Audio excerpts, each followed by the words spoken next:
Welcome to my review of Ninja Gaiden for the NES. And this was the game that started the series off. And for me, this is the most addictive one of the three games. Even though you could argue that the second and third games did make improvements to the gameplay. I don't necessarily agree with that, but I could see how that argument could be made. But as I said in my review of the second game, one of the things that was removed in the third game was enemies that respawn out of thin air, which is a big thing in the first two games in the series. So that was removed in the third game, and that could be considered a refinement, but I kind of like that style because it kind of forced you to stay on your feet and keep moving. And, I actually kind of like it. But in these first two games, enemies will constantly respawn oftentimes. As you can see, they come back. You can probably already see that. And that was a big thing in the first two games. And, of course, knockback is huge. You get knocked back every time you get hit. And you get knocked back really far. And sometimes the direction of the knockback is not always easy to predict. So you can get knocked into pits constantly. It's more of a threat than actually losing all your health most of the time. Because you can take quite a few hits. But most of the time you're going to get knocked into a pit. And then, of course, the bosses are going to be a challenge. Because, the bosses you actually do have to do well. But you can see with the right weapons, you can really blaze through bosses. This spinning weapon, if you can bring that to a lot of the bosses, you can annihilate them in probably less than a second. It's extremely powerful if you're able to get it to the bosses. But I just like the flow and pacing of this game better. Maybe it's because I played this first one more than the second and third games. I did complete all of them. But I just like this one the best for whatever reason. Part of that could be the atmosphere and... and maybe it's just the one that I played more. It could be that as well. But for me, I consider all three games to be of a very similar quality level, and I would rate them all an 8.5. I think they're all top tier action games. You know what I mean? There are some action games that I like better. That's why I wouldn't give them a 9 or a 10. But on the NES, I think these are some of the best, side-scrolling action games, aside from like a platformer like Super Mario Brothers, which is more heavier into platforms and shit like that. This is more of a side-scrolling action game. Yes, there is platforming, but the main mechanic of these games is more about the combat and fighting your way through. In Super Mario Brothers, you got enemies, but the enemies are not usually the main challenge. It's usually enemies maybe getting in your way of the platforms and shit like that, but you're mainly trying to just get through. And for this, it feels like more like you're fighting you're fighting your way through. And the platforming in this game would be super fucking easy, if not for enemies that knock you into the pits. That's usually the big problem. So, for this type of action game, this is probably one of my favorite. This whole series was probably some of my favorite side-scrolling action games on the NES. As much as I like the Mega Man series and some other series, but for me, this is pretty much like, top tier for these kind of games on the NES. Now, if I were to compare this to some modern indies, I could probably think of some modern indie games that have even improved on this formula and that are probably even better than this. And I probably would compare it to those games, you know what I mean? I would probably, when reviewing it, I'd be comparing it to similar types of games, and I think those would be, of consideration as well, even though they didn't come out at the same time period. But yeah, most of the bosses have pretty simple patterns that you can learn with some practice. Except for, the final bosses can usually be pretty tricky. Some of them have really tough patterns that took me a lot of isolated save state practice to get down. In this game, this had the hardest boss of any of the Ninja Gaiden NES games. I believe it's the middle form of the final three bosses. It's 3 forms. And once you kill one of the forms, it is permanently dead even if you continue. But in this game, it has the shitty penalty of sending you way back if you die on the final boss, which is really shitty. It sends you, way farther back than it should. But once you defeat a form, at least it stays dead. But the middle form in this game is one of the hardest bosses, probably in an NES game, It took me a lot of practice with save states to get the patterns down. I mean, it's up there with the Grim Reaper in the Castlevania game. The first Castlevania, if you don't have the holy water. It's definitely up there with that, maybe even harder. Quite a hard, final boss. So I mean that definitely makes, for me, that made the game harder than the second game, even though the second game has more difficult stages. This one, the stages aren't as difficult, but they're definitely challenging.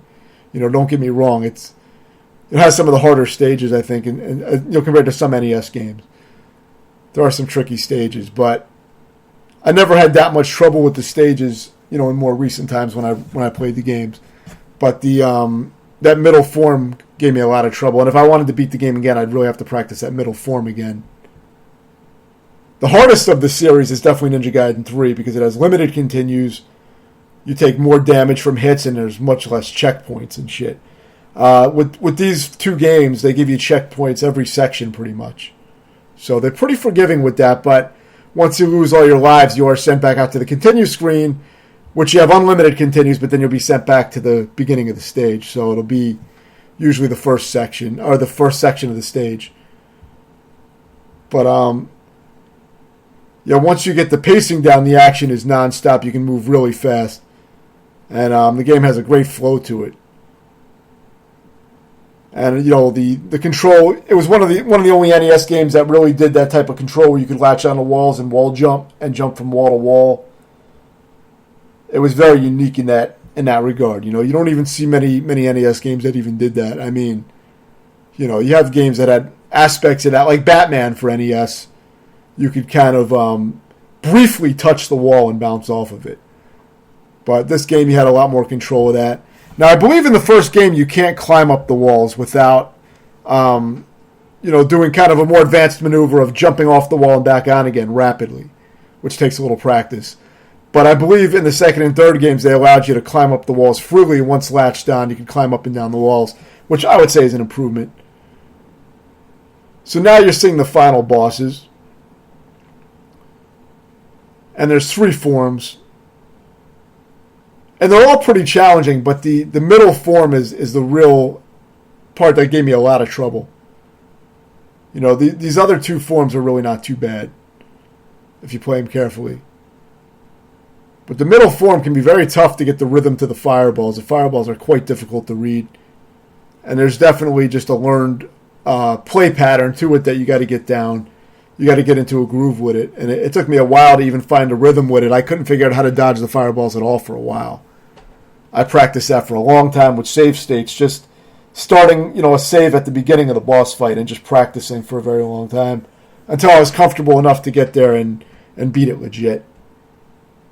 So yeah, this is the form I'm talking about. This is the middle form of the 3, and the fireballs can be very difficult to dodge, but there's definitely a way to do it.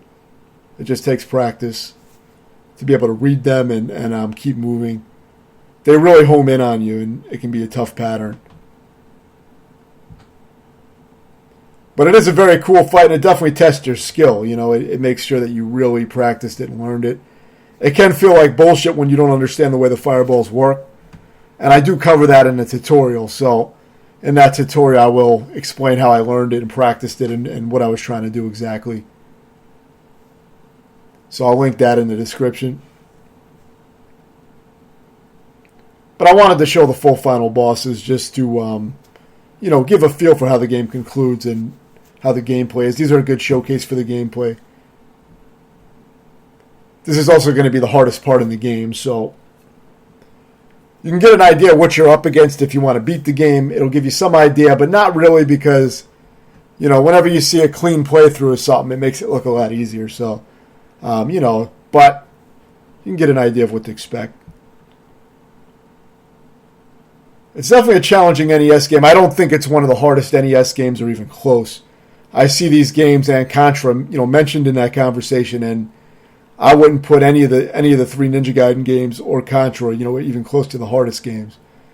And Ninja Gaiden 3 was quite tough. It took me around 16 hours to beat because of the limited continues, and it can be quite difficult, but there are games on the NES that just play really fucking shitty, and, because of that, they're 10 times harder, Or they can just be really cryptic, which you can look up with videos, but some of the gameplay is just really sloppy on some NES games.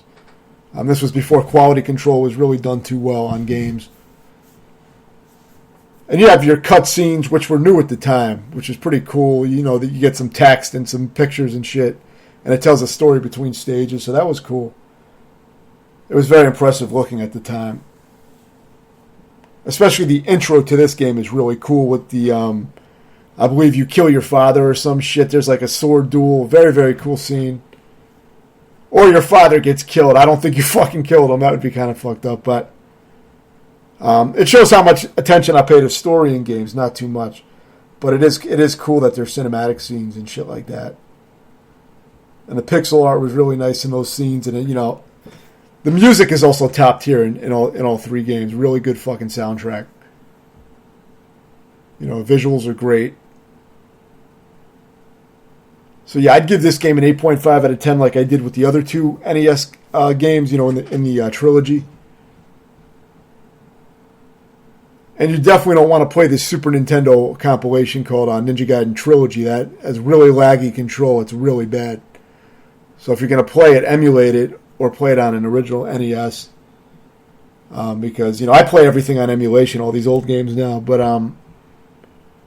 you definitely don't want to play this on that compilation. But yeah, great fucking game. Definitely a classic. One of my favorites on the system. If you have any other questions, let me know. And thanks for watching.